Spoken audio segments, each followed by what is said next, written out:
ప్రభువారి యొక్క మాట ప్రకారంగా పాత నిబంధనలో ఉన్నటువంటి పుస్తకాలన్నీ కూడా ప్రామాణికమైనటువంటివే. వీటికి ప్రామాణికత ఎలా వచ్చింది, ఏ రీతిగా అవి అంత ప్రాముఖ్యతను సంతరించుకున్నాయి అని మనం ఆలోచన చేస్తే అవన్నీ కూడా యేసు ప్రభు గురించి చెప్పినవి. కాబట్టి వాటికి ఆ ప్రామాణికత వచ్చింది అని మనం అర్థం చేసుకోవాలి. కాబట్టి ఈరోజు నేను ఈ విషయం మీకు చెప్తున్నప్పుడు నేను స్ట్రెస్ చేయాలనుకున్నటువంటి పాయింట్ ఏంటంటే, పాత నిబంధనలో ఏ పుస్తకము దాని యొక్క ప్రాముఖ్యతను అది కలిగి ఉన్నది. It has its own importance and speciality.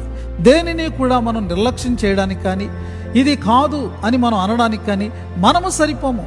ఎందుకంటే స్వయంగా ప్రభు వారే తనను గురించి ఆ పుస్తకాలలో వ్రాయబడి ఉన్నాయి. అవన్నీ కూడా నెరవేరాలని వ్రాయబడి ఉన్నాయి.